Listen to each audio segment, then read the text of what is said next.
Uma boa noite. Muito obrigada pela sua presença nesse culto especial de quarta-feira, onde nós vamos aqui render graças ao Senhor e estar com Ele, entregando os nossos corações, nossos pedidos, nossos agradecimentos. É muito bom tê-lo aqui nessa programação no dia de hoje. Eu gostaria de lembrá-los que nós estamos numa jornada de 40 dias do projeto Semeadores. Está sendo uma bênção, irmão. Está sendo uma bênção, meu amigo. Se você puder se conectar neste mesmo canal todos os dias às 5h29. Essa semana em especial às 5h29 por conta do decreto municipal. Esteja aqui, compartilhe essa mensagem também com outros amigos e participe. É uma bênção iniciar o dia ao Senhor, com o Senhor, tá bom? Vamos começar então o culto especial dessa noite orando. Convido você, de onde está, nos assistindo, que fique em reverência para orarmos. Pai amado, nós te agradecemos e te louvamos por tudo que o Senhor nos concede, pelas tuas bênçãos e pelo teu cuidado. Nós queremos te pedir uma bênção especial sobre a mensagem que vai ser apresentada hoje. Que o Senhor também venha, Pai, ouvir com carinho e atender os pedidos que serão aqui realizados e também aceitar a nossa gratidão nos agradecimentos. Fica conosco, é o que nós te pedimos e agradecemos em nome de Jesus. Amém.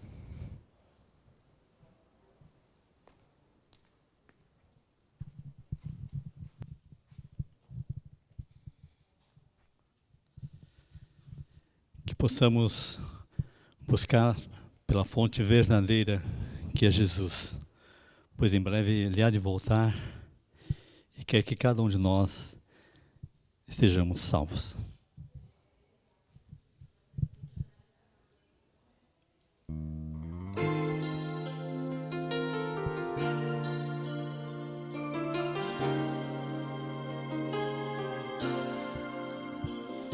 Já fui tão distante buscar outras fontes, tentei fazer o que quis, sem saber que ao meu lado estava a fonte eterna que me satisfaz.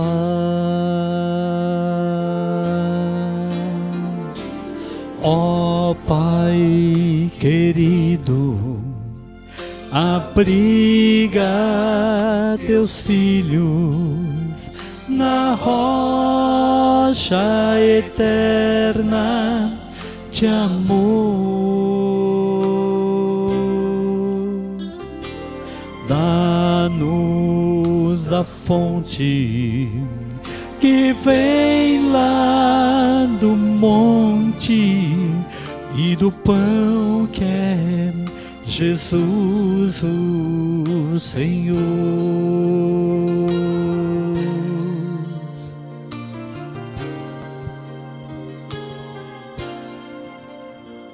Tão só eu estive, sem lar, sem amigos, tentei um abrigo encontrar, mas Jesus, pão da vida, que alimenta e abriga, e hoje eu tenho onde eu posso morar.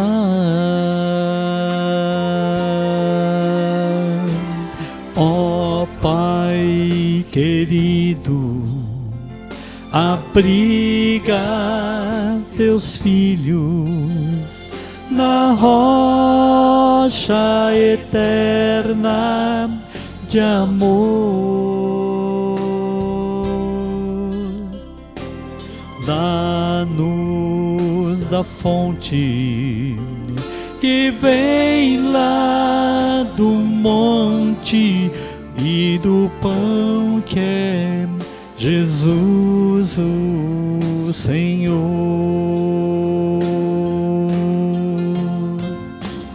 Dá-nos a fonte que vem lá do monte e do pão que é Jesus o Senhor.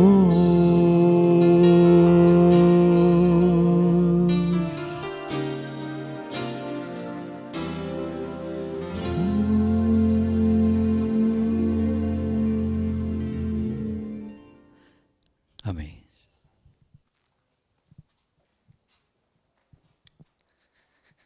Esse é um momento que nós temos de oração especial. Se você tem o seu pedido, o seu agradecimento, coloque aí no chat. O pessoal aqui dos bastidores vai estar respondendo. Nós vamos estar interagindo com você e orando por você. Sabe, esses dias, eu queria começar com um agradecimento. Esses dias, o seu Ailton, a gente orou pela nora dele, que fez uma cirurgia. No sábado passado, por exemplo, a gente orou por a sua recuperação.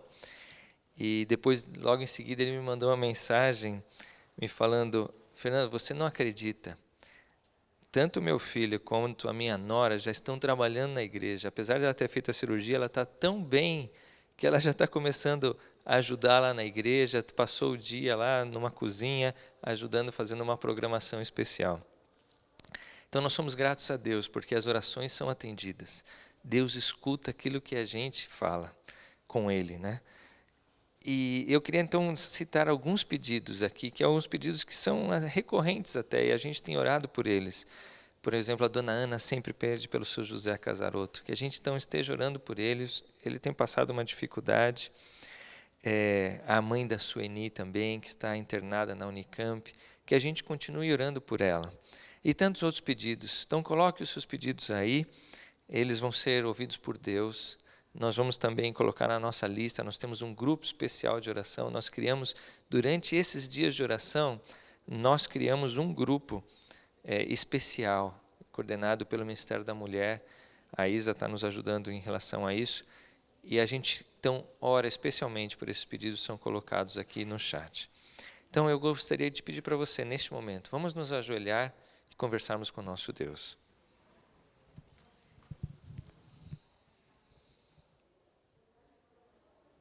Querido Pai que está nos céus, obrigado, Senhor, porque mais uma vez podemos estar na Tua casa. Podemos, Senhor, ouvir a Tua voz, podemos louvar o Teu nome, podemos aprender um pouco mais sobre Ti. Senhor, esteja com os pedidos que estão sendo colocados aqui no chat, esteja com as pessoas que nós citamos aqui e outras tantas que têm sofrido, que têm precisado de Ti. E, Senhor, também agradecemos porque muitos dos pedidos que têm sido feitos, eles são atendidos, porque a gente sabe que o Senhor está escutando e o Senhor atua especialmente nesses pedidos. Usa a nossa vida, abençoe o Marcos Jardim, que vai trazer a mensagem para a gente nesse momento, e usa-nos, Senhor, para a Tua honra e Tua glória. Em nome de Jesus. Amém.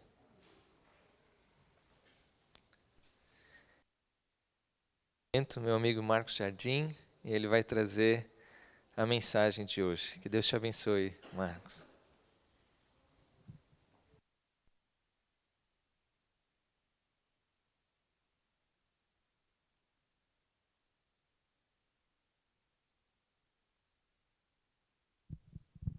Agora sim.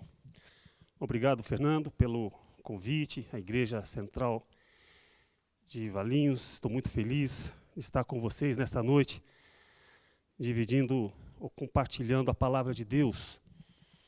É uma igreja que eu amo, vocês já sabem disso. Estamos compartilhando aqui esses momentos especiais que estamos tendo aqui nessas madrugadas. Participe, divulgue. Muito importante, muito interessante e necessário para o tempo em que estamos vivendo. Você viu aí que o título do nosso sermão, do meu sermão nesta noite, Previsão do Tempo. Você crê em previsão de tempo?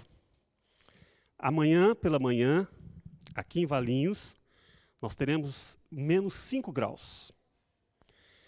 A rodoviária vai estar fechada, os ônibus não vão poder sair por conta da neve, que vai estar tomando toda a cidade. Teremos ali uma camada de 50 centímetros de neve em todas as estradas, todas as ruas da cidade de Valinhos. O parque CLT vai estar fechado por conta da temperatura muito baixa. Então você tem que se agasalhar bastante, colocar o aquecedor dentro de casa. Enfim, você tem que tomar todos os cuidados porque vai ser terrível a temperatura aqui em Valinhos amanhã pela manhã. Você vai estar pronto para isso? Acredita nessa previsão do tempo? Interessante, né?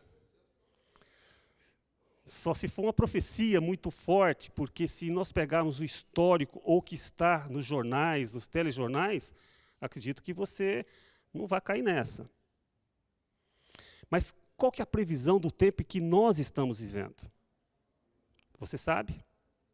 Acredita? Ou está preparado?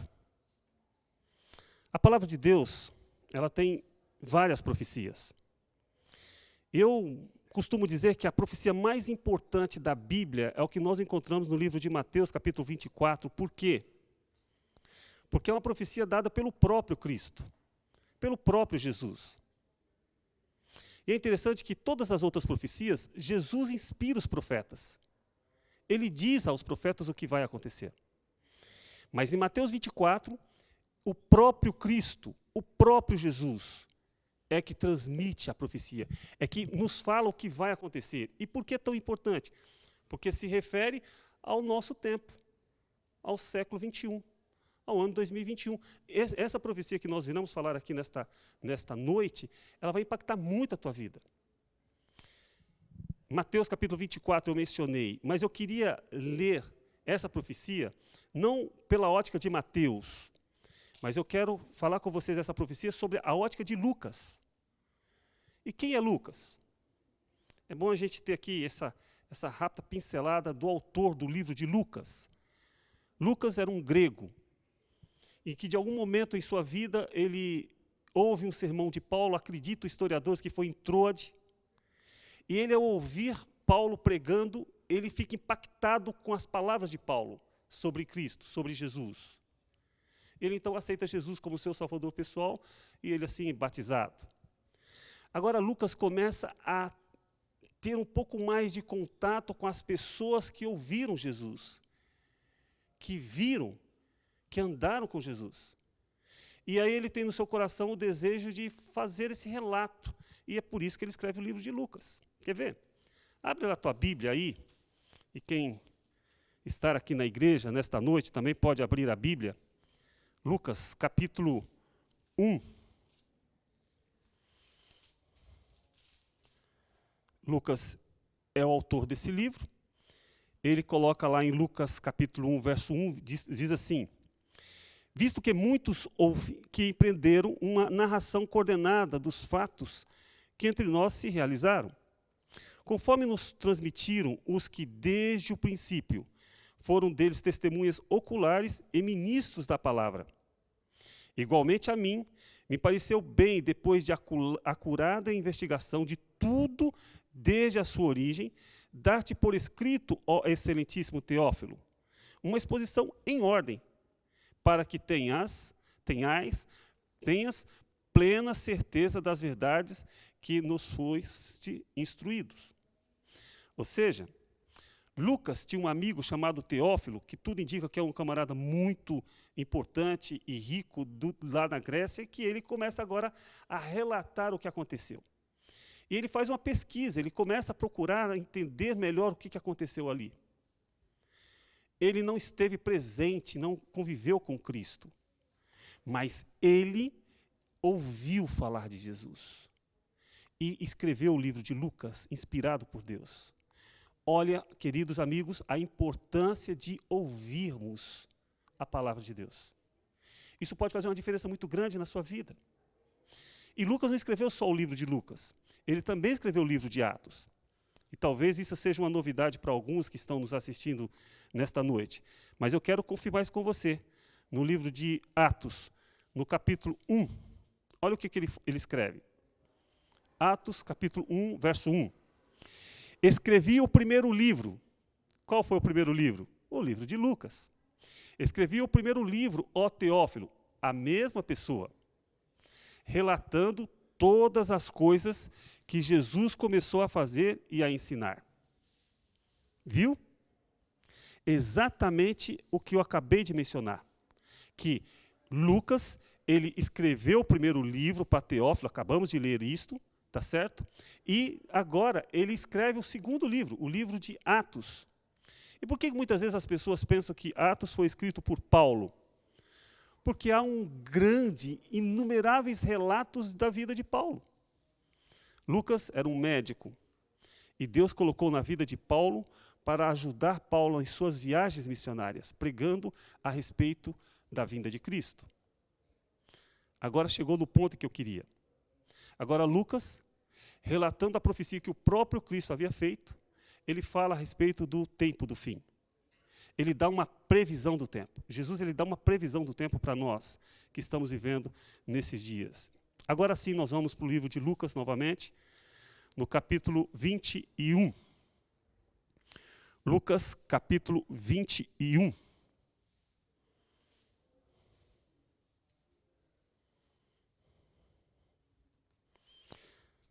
versos 20, Lucas capítulo 21, versos 20 em diante. Não se esqueça que Lucas está escrevendo aquilo que Jesus disse. Aquilo que nós encontramos no livro de Mateus, Mateus 24, e também encontramos em Marcos capítulo 13. É o mesmo relato da profecia dita por Cristo. Jesus dizendo agora o que ocorreria no tempo do fim. Diz o texto bíblico. Quando, porém, virdes Jerusalém sitiada de exércitos, sabei que está próximo à sua devastação. Ou, algumas traduções diz destruição. Então, os que estiverem na Judéia, fujam para os montes. Os que se encontram dentro das cidades, retirem-se. E os que estiverem no campo, não voltem nela. Porque esses dias são de vingança, para se cumprir tudo o que está escrito. Ai das que estiverem grávidas e das que amamentam naqueles dias, porque haverá grande aflição na terra, e a ira contra este povo. Cairão ao fio da espada e serão levados cativos por todas as nações, e até que os tempos dos gentios completem, Jerusalém será pisada por eles. Quanta informação que Jesus já nos passa nesses primeiros relatos, nesses primeiros versos. E é importante essa parte final desse verso. Até que os tempos dos gentios se completem. O que é que Jesus está dizendo?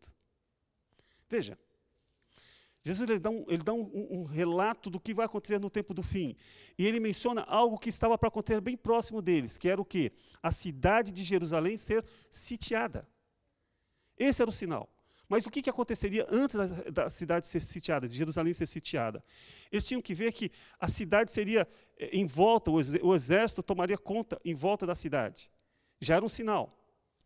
Quando as pessoas percebessem isto, aqueles que estivessem atentos à profecia de Jesus, que Jesus estava dando, eles teriam que ficar atentos. E Jesus disse, olha, vocês têm que sair da cidade. Vocês têm que começar a procurar outro lugar para ficar, porque Jerusalém já não vai ter mais condições de você ficar.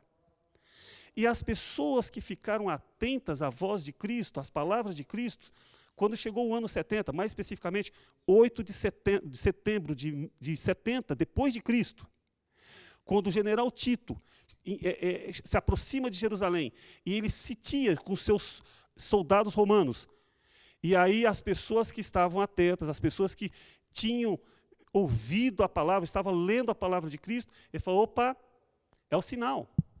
Eu devo sair da cidade.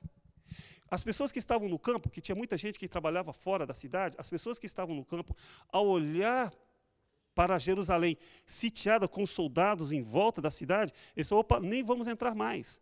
É daqui para longe.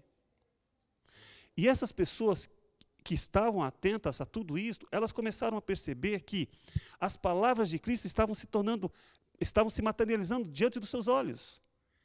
E eles começaram, então, agora a sair ali daquele lugar e a deixar Jerusalém. Porém, aqueles que não estavam atentos à previsão do tempo, dada por Cristo, e que permaneceram na cidade, despreocupadamente, fazendo os seus afazeres, fazendo as suas coisas, trabalhando, estudando, sei lá, fazendo suas atividades corriqueiras e diárias.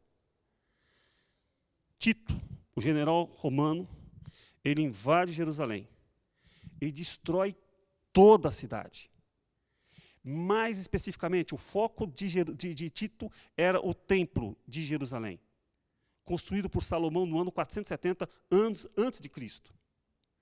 E ele, lembra que nessa profecia, principalmente em Mateus 24, os próprios discípulos, quando eles saem do templo, eles falam para Jesus, Senhor, o Senhor está vendo tudo isto? A beleza, o poder, sabe? Porque tudo regia em torno do templo. As decisões políticas, as decisões religiosas. O templo de Jerusalém, o templo de Salomão, era o foco do orgulho do povo judeu. E Jesus, lá em Mateus 24, você pode ler isso com mais detalhadamente, Jesus sai e fala, olha, não vê tudo isto? Não vai ficar pedra sobre pedra, que não será destruído. E agora, 8 de setembro, no ano 70, depois de Cristo, o templo de Jerusalém estava sendo destruído. e a irmã White, no livro Grande Conflito, e outros livros também, ela menciona isso, que a destruição foi tanta, o fogo foi tanto, que o ouro que os discípulos haviam chamado a atenção de Jesus, agora estavam sendo derretidos e se misturava com o sangue das pessoas que estavam sendo mortas dentro do templo. Então, tamanha destruição de Jerusalém. Os historiadores acreditam que mais de 1 milhão de pessoas foram mortas na destruição de Jerusalém. Por que eu estou trazendo esse relato histórico para você nesta noite? E para vocês que estão aqui também. Porque este foi um sinal que Jesus deu aos seus discípulos e a nós também, que ocorreria nos nossos dias, nos nossos tempos. Isto é, olha, fique atento aos sinais, porque isto vai ocorrer no tempo do fim. E nós, estamos atentos? Veja que aqui Jesus ele relata que o tempo dos gentios havia chegado com a destruição do templo, no ano 70. Por que aconteceu? Raciocine aqui comigo. O povo cristão, os cristãos dali do primeiro século, ao eles estarem o tempo todo com o povo judeu, e agora Deus já não estava mais aceitando o povo e assim como indivíduo, e aí o cristianismo, diferentemente do judaísmo, que para você ser um judeu, você teria que ter ali o prepúcio, né? Teria que fazer a circuncisão, e para o cristão, a circuncisão do cristão é o batismo, e as pessoas precisam seguir a ordem de Cristo, que era, saia e vá para todos os cantos do mundo, pregar o evangelho. Mas eles estavam tão acostumados ali com os rituais do povo judeu, que se Deus permitisse que eles permanecessem com os judeus ali, quem sabe o judaísmo voltaria a preencher o coração deles. E aí Jesus disse, e por isso essa profecia, não. Com a destruição de Jerusalém, os cristãos tiveram que sair de Jerusalém e agora ir para todo mundo, para pregar o evangelho, para falar de que Jesus ia voltar. Lucas, de fato, era um adventista. Por que eu sei disto? Pelo fato simples. Ele ouviu falar de Cristo, ele ouviu falar da volta de Jesus, ele ficou atento às profecias e agora Lucas estava pregando o evangelho, mostrando para os outros. Isto é um adventista. Fiel à palavra. E agora, com a saída do povo cristão de Jerusalém, da Judéia, ali de Israel, eles eram obrigados, entre aspas, a saírem todo mundo pregando o evangelho. Será que vai haver uma necessidade desta para a nossa igreja também? Sair dos confortos, dos grandes templos, das lindas programações, da rotina costumeira da vida religiosa apática? Será que Deus vai permitir, no tempo em que estamos vivendo, uma perseguição para que a igreja adventista acorde para a missão que temos de pregar o evangelho? Porque Jesus está às portas, irmãos. Eu ontem à noite, depois que nós fizemos o pôr do sol lá em casa, eu, a Vânia e a Su, minha filha falou, pai, compra um lanche para a gente. Eu saí, peguei meu carro e fui comprar um lanche. Liguei, estava no jornal, um sistema de entrevista. E nessa entrevista tinha um diretor, um executivo do Banco Central Brasileiro, Banco Central Brasileiro. E ele estava falando uma coisa que já me ocorreu isso outras vezes, inclusive já falei esse tema aqui na igreja sobre isso. Ele disse o seguinte, olha, nós estamos com um problema sério do coronavírus, o coronavírus invadiu o mundo, é um vírus, enfim, todos nós sabemos a história do coronavírus. E ele disse o seguinte, olha, o Banco Central já está criando todo o mecanismo para nós não termos mais o dinheiro físico. Esse dinheiro papel que nós temos na carteira não vai existir mais. Entrevista que eu vi ontem à noite. E qual foi a justificativa do diretor? De que o dinheiro ele também transmite. Então, por conta disto, não vai haver mais o dinheiro físico. Isso assim, recente, vai ser agora. Não vai ter mais dinheiro físico e as pessoas vão começar a usar, eu não estou com o meu celular aqui, mas as pessoas vão começar a usar agora o celular. Já começou com o Pix. E ele disse, e vão vir outros meios de pagamento, mas não vai haver mais dinheiro papel. E aí me ocorreu, pelo celular, esse pessoal vai controlar toda a tua transação de compra e venda. Concorda comigo? Há uns 3, 4 anos atrás, Eu mencionei isso num dos estudos que nós fizemos da Bíblia. Eu não estou dizendo que o celular é o sinal da besta, não é nada disto. Mas pode ser uma ferramenta. E muitas vezes nós estamos muito dependentes do celular.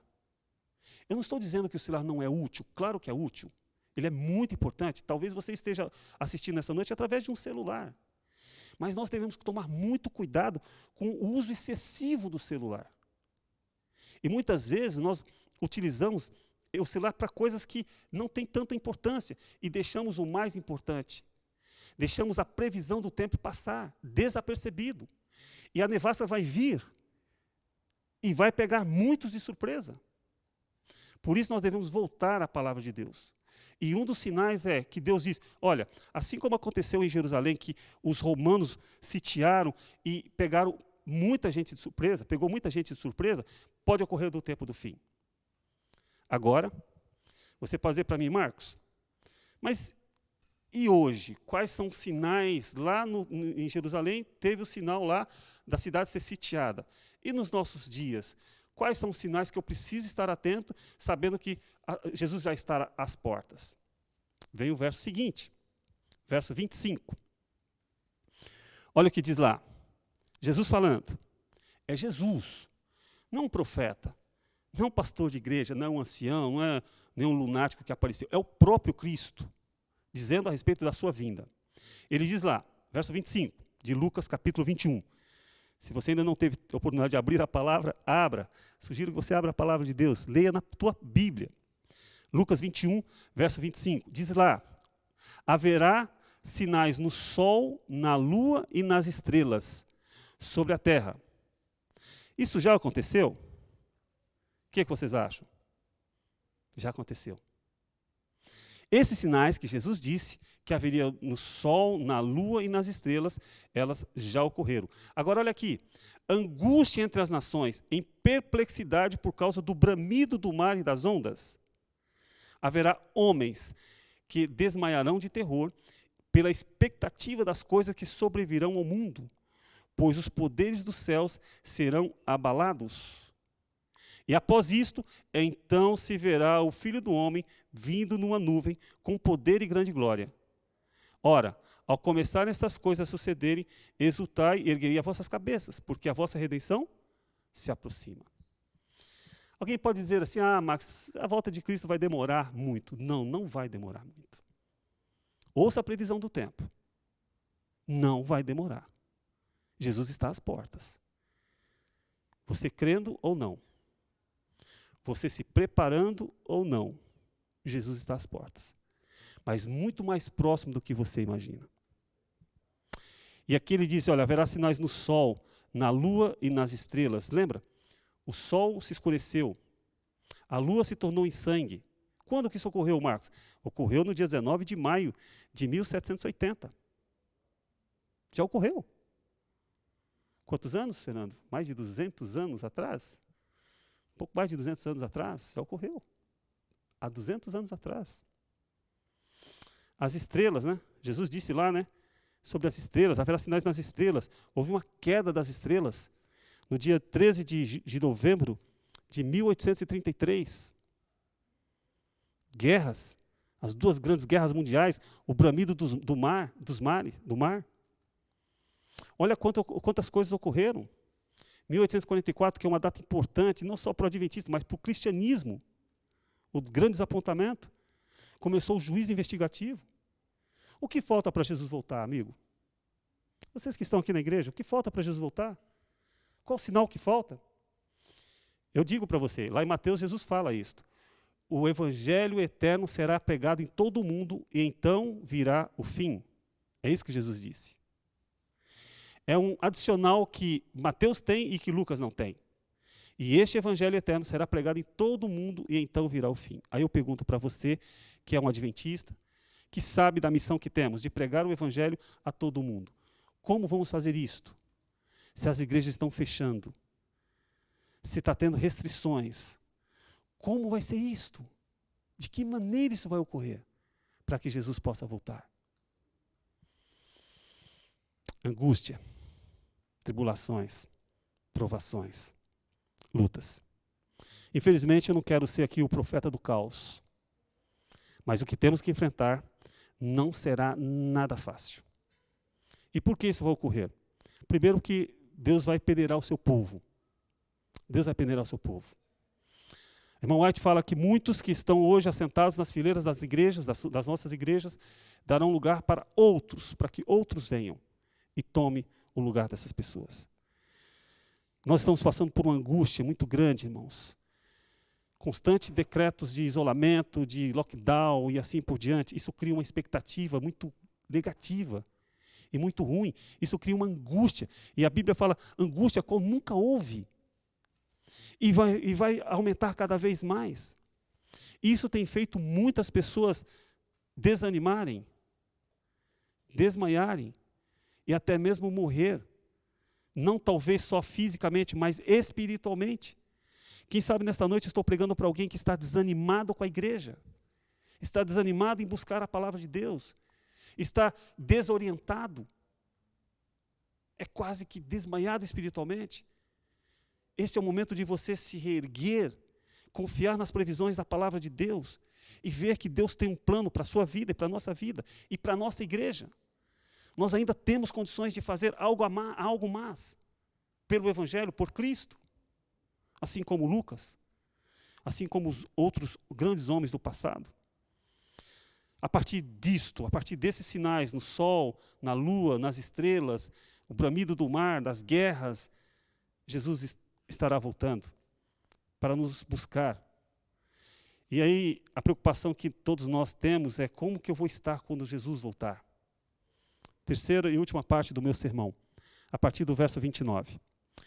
Jesus, então, ele conta uma parábola. Depois desses dois fatos que alarmou os discípulos, ele falou, olha, nem tudo está perdido. A saída, eu vou explicar para você qual que é a saída. A saída está aqui, ó, verso 29. Não adianta trazer o problema e não levar a solução, né? A solução é o mais importante. E aí, olha a solução que Jesus nos dá. Ainda lhe propôs uma parábola, dizendo, vede a figueira e todas as árvores. Quando começam a brotar, vendo, sabeis por vós mesmos que o verão está o quê? Próximo. Eu gosto muito de manga. Eu não consigo achar numa mangueira, manga no mês de abril. Não consigo achar. Por quê? Porque quando é ali o mês de outubro, para novembro, começa as primeiras floradas, aí precisa de chuva para a manga desenvolver. Quando chegar no mês de dezembro e janeiro, eu vou encontrar manga em abundância. Não é assim? Eu não sou nenhum agricultor, mas isso é fato e fácil de identificarmos. E é por isso que Jesus diz, assim como ocorre com as árvores, vocês também têm que ficar atentos, porque todos esses sinais é para te preparar para a minha volta. E assim também, verso 31, e assim também, quando virdes acontecer estas coisas, que foi mencionado, especialmente ali o sinal no sol, na lua e nas estrelas, assim sabei que está próximo o quê? O reino de Deus. Em verdade vos digo que não passará esta geração sem que tudo isto aconteça. Aqui tem um detalhe interessante e que leva muita dúvida na cabeça das pessoas. De que geração é essa que Jesus está falando? Aquela geração que estava diante dele, ele estava falando do povo de Israel. Por quê? A Bíblia ela é perfeita, ela encaixa perfeitamente o raciocínio. Porque com a destruição de Jerusalém, no ano 70, o povo judeu acabou, não existe mais. Eles foram espalhados para todo mundo. Eles saíram da terra deles. Sabe quando que o povo retornou novamente como nação para aquela região? 1948, quando a ONU decretou o novo Estado de Israel. Olha o período. Então Jesus está dizendo aqui o seguinte, olha, quando essa geração, quando esse povo voltar novamente a ter uma nação, é porque eu estarei bem perto da minha volta. Isso aconteceu com o decreto da ONU de 1948, bem recente. Então, é essa a explicação sobre essa geração que a Bíblia menciona. Aqui diz mais, olha só. Em verdade vos digo que não passará essa geração sem que tudo isso aconteça. Passará os céus e a terra, porém as minhas palavras não passarão. Não adianta, não vai passar. A palavra de Cristo vai se cumprir. verso 34, exato. Acautelai-vos por vós mesmos, para que nunca vos suceda que o coração fique sobrecarregado com as consequências da orgia, da embriaguez e das preocupações deste mundo, e para aquele dia não venha sobre vós repentina como um laço. Pois há de sobrevir a todos os que vivem sobre a face de toda a terra. Olha o conselho de Cristo. Vigiai, pois, a todo tempo, orando, para que possais escapar de todas essas coisas que têm de suceder e estar de pé na presença do Filho do Homem. Quanta informação temos aqui, amigo. É uma pena que nós não temos tempo de ver detalhe por detalhe da palavra de Deus. Mas ela está rica em detalhes. E com uma leitura superficial, talvez você não prestou atenção em apenas 3 pontos que eu queria mencionar aqui. Só 3 pontos que eu achei importante. Aqui diz, Jesus fala uma coisa muito importante. Passará o céu e a terra, mas as minhas palavras não passarão. Tudo aquilo que estudamos na palavra de Deus, pode escrever aí, não vai passar. Vai acontecer. Primeiro ponto. Segundo, acautelai-vos por vós mesmos, para que nunca vos suceda que o vosso coração se embriague com as coisas deste mundo. Lá em Mateus, Jesus fala que, assim como foi no tempo de Noé, as pessoas comiam, bebiam, casavam-se e davam em casamento, até que o Filho do Homem vem. E assim vai acontecer no tempo do fim. Então, o que Satanás nos leva hoje? A nos preocuparmos com a nossa comida, com a nossa bebida, com o nosso trabalho, com a nossa roupa, com o carro, com a tecnologia, com isso, com aquilo. E com isso você fique desapercebido com a previsão de tempo que Jesus deu. Você está entendendo onde eu estou querendo chegar? Isso é muito sério. Tudo isso que nós estamos falando é importante. Comer é importante? Claro que é importante. Beber é importante? Muito importante. E trabalhar? Também é importante. E ter um carro para você? Tudo isso é importante, mas não mais importante do que estar preparado para a volta de Cristo. Não mais importante do que estar atento à palavra de Deus. Porque a volta de Cristo, ela está ocorrendo, amigo, bem perto dos nossos olhos, bem próximo da gente. E nós não estamos desapercebidos, atordoados com as coisas deste mundo. Então, essa é a segunda coisa, acautelai-vos. Acautelai-vos, Jesus diz, tome cuidado, para que não há de sobrevir, né, sobre todos na face da terra. E o último ponto é, vigiai, pois todo o tempo, ou o tempo todo, em algumas traduções diz, vigiai, pois o tempo todo fazendo o quê? Orando. Orando. E eu pergunto para você nesta noite, você tem vigiado? O que é vigiar? É não dormir. É não perder o time, não perder o tempo. Estar atento. Você tem vigiado? Quando? Só no sábado pela manhã na igreja? Só nos dias de culto? Só nas transmissões de live? Ou não? A Bíblia diz, o conselho de Jesus é, vigiai o tempo todo o tempo. Atento. Opa, essa entrevista que esse diretor do Banco Central deu, isso aqui vai afetar a gente lá na frente. E nós devemos o quê? Orar. Estar orando. Em oração. Foi falado em oração aqui. Então veja, oração. E o que é oração? Orar mais ação. Isto é oração. Só orar é importante, mas você também precisa agir. E como que você deve agir? Se preparando para a volta dele. Olha o que Ellen White fala a respeito do tempo do fim, desse momento de angústia que as pessoas, todos nós iremos passar um dia. Diz assim o texto, olha só, está no livro Eventos Finais, primeiro capítulo, né? Na página 11. Diz assim, olha, o tempo de angústia que há de aumentar até o fim está muito próximo. Não temos tempo a perder. Ela escreveu isso, irmãos e amigos, em 1904. Não temos tempo a perder. O mundo está agitado com o espírito de guerra. As profecias do capítulo 11 de Daniel quase que atingiram o seu cumprimento. O tempo de angústia, ela escreve, angústia qual nunca houve desde que houve nação. Isso também está lá em Daniel capítulo 12, verso 1. Está precisamente sobre nós. E somos semelhantes às virgens adormecidas. Cristo falou, vigiai. E muitos estão adormecidos, como a parábola das virgens. Devemos acordar e pedir que o Senhor Jesus ponha debaixo de nós os seus braços eternos e nos conduza durante o tempo de provação que está à nossa frente. O mundo está se tornando cada vez mais iníquo. Em breve, surgirá grande perturbação entre as nações, perturbação que não cessará até que Jesus venha. Será que essa perturbação que nós estamos tendo, desse vírus, já não é um sinal de que daqui para frente não tem mais retorno? Vai culminar com a volta de Cristo? Está me parecendo que esta é a previsão correta de termos. Aqui diz mais, olha, estamos mesmo no limiar do tempo de angústia. Acham-se diante de nós perplexidades com que dificilmente sonhamos. Estamos no limiar da crise dos séculos. Em rápida sucessão, os juízos de Deus se seguirão uns aos outros. Fogo, inundações, terremotos, guerras, derramamento de sangue. E aí ela completa dizendo assim, olha, há perante nós tempos tempestuosos, mas não pronunciemos uma só palavra de incredulidade ou desânimo.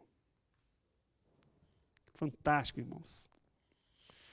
O que levou o povo de Israel a não entrar na terra prometida, na Canaã, ao mesmo os que saíram do Egito, foi as murmurações, as reclamações.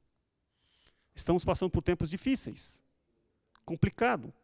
Mas ao invés de ficarmos reclamando e choramingando e criticando e falando aquilo e desanimando, a irmã White fala, não faça isto. Isso é característica do povo de Israel que não entrou na terra prometida. Nós devemos confiar de que Deus está à frente de todas as coisas. E que Ele irá conduzir a sua igreja, o seu povo, ao clima desse mundo. Eu pergunto para você, se nós tivéssemos certeza absoluta de que Jesus voltaria no final do ano de 2022, por exemplo, não temos condições de marcar o dia da volta de Cristo, ninguém tem condições de marcar o dia da volta de Cristo. Mas suponhamos que Jesus voltasse realmente no final de 2022, daqui um ano e pouquinho. Eu pergunto, qual seria a sua postura? Como você viveria? Despreocupadamente? Gastando tempo com o Facebook? Gastando tempo com o YouTube, com filmes, Netflix? Como é que você gastaria o seu tempo? Que postura você teria? Pedro diz isto, lá em 2 Pedro, capítulo 4, versos 11. Se essas coisas perecerão, todas essas coisas perecerão, que tipo de pessoas você precisa ser? Ou que tipo de pessoas você quer ser? Sabendo que todas essas coisas vão ser destruídas. Que tipo de pessoa você quer ser? Que tipo de cristão? Que tipo de adventista você quer ser? Conhecedor da previsão do tempo, do que vai acontecer? E se nós sabemos que Jesus está bem perto de voltar, bem próximo de voltar, por que você está desanimado? Por que você está triste? Por que você está acabrunhado? Não há necessidade disto. Porque o nosso Salvador está vindo. Deus está voltando. Levantai as nossas cabeças, regozijai-vos, jubilai-vos. A realização do nosso maior sonho, que é a volta de Cristo, está para se concretizar. E acredito que nos nossos tempos. Que Deus o abençoe nesta noite. E que você esteja seguro que esta previsão do tempo que nós estamos passando nesta noite vai ocorrer. E que você se prepare para esse dia, para este momento. Porque com certeza ela irá ocorrer. E logo em breve. Que Deus o abençoe nesta noite. É o meu sincero desejo para você e para toda a igreja. Amém.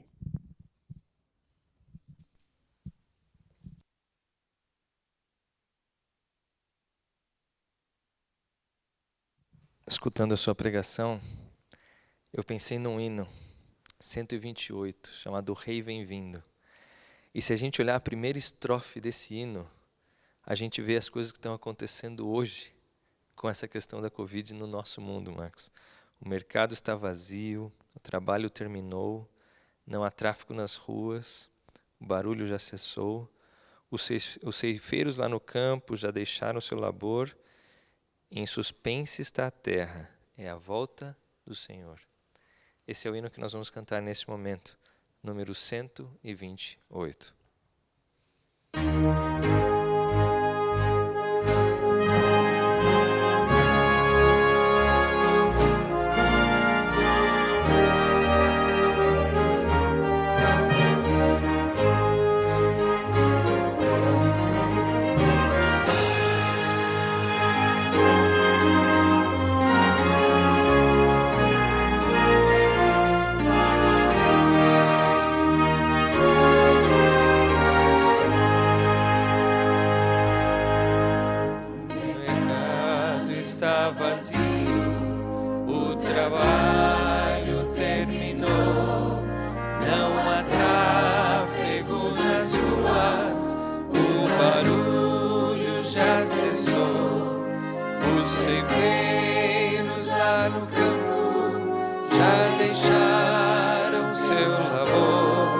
Em suspense está a terra, é a volta do Senhor.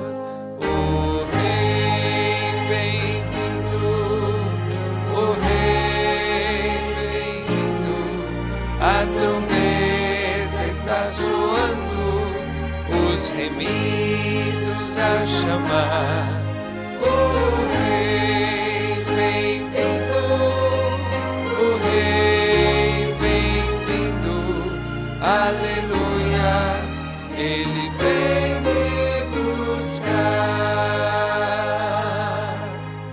Eis que se abrem sepulturas, onde a ordem do Senhor, os remidos ressuscitam, entre hosanas e louvor, mas os maus em desespero, em angústia e aflição, já se escondem pelas rochas, fogem da destruição.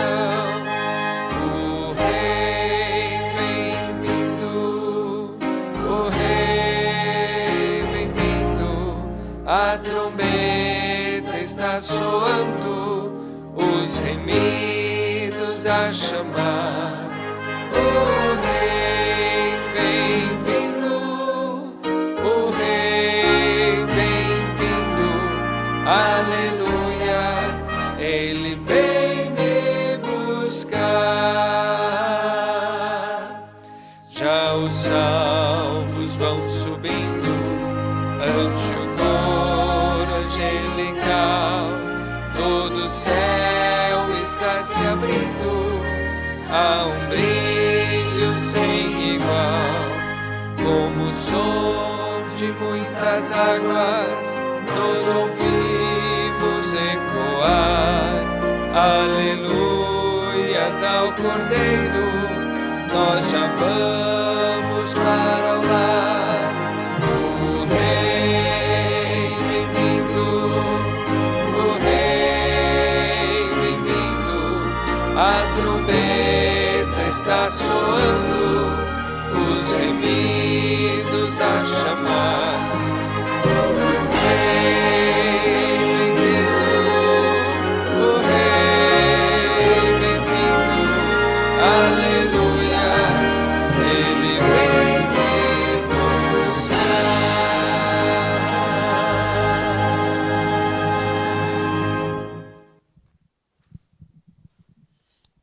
Oremos. Santo Deus, eterno Pai, te agradecemos, Senhor, porque ouvimos a Tua voz clara, na Tua palavra, de que o Senhor está bem perto de voltar a este mundo. Que todos aqueles que ouviram e viram essa transmissão possam sentir o toque do Teu Santo Espírito, para que elas se preparem, para que nós todos nos preparemos para a Tua breve volta. Não sabemos o que está para ocorrer, Senhor, em detalhes, mas nós sabemos que haverá uma angústia muito grande e que nós possamos estar seguros sobre os teus braços de amor e de misericórdia, confiados na tua promessa, que diz que 1.000 cairão ao teu lado e 10.000 cairão à tua direita, mas tu não serás atingido, porque acreditamos num Deus todo-poderoso e que retornará a esta terra e nos levará para morar eternamente com Ele.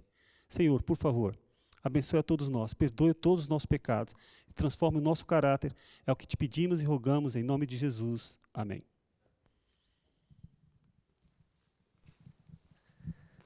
Amigos, apenas lembrando, muito obrigado pela presença de vocês e lembrando que amanhã, 5h29, temos um culto. Se você quiser acompanhar aqui presencialmente na igreja ou então no YouTube da IAGE Central Valinhos, você é o nosso convidado.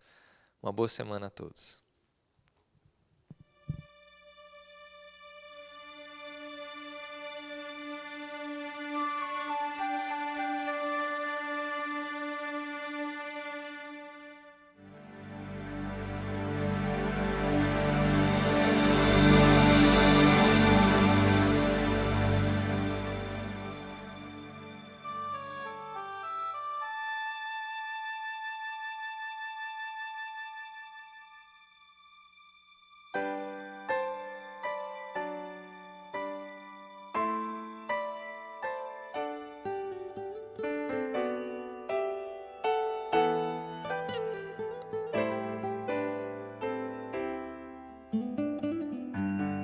Eu só quero estar onde estás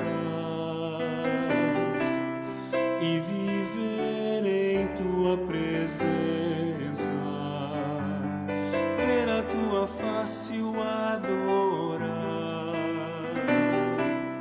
Junto a ti eu quero estar. Eu só quero estar onde estás, onde tudo é para sempre. Leva-me pra este lugar, pois eu quero ali morar. Eu quero estar contigo, vendo a tua face e sentar à mesa, envolvido por tua glória, na presença do meu Senhor eu quero estar. Sim, eu quero estar contigo, ó Deus. Eu só quero estar onde estás e viver em tua presença, ver a tua face e o adorar. Junto a ti eu quero estar. Oh meu Deus, tu és a força e canção, e quando estou contigo, se sou fraco, tu és forte. Eu só quero estar onde estás, onde tudo é para sempre. Leva-me pra este lugar. Sim, eu quero estar contigo, ó Deus. Sim, eu quero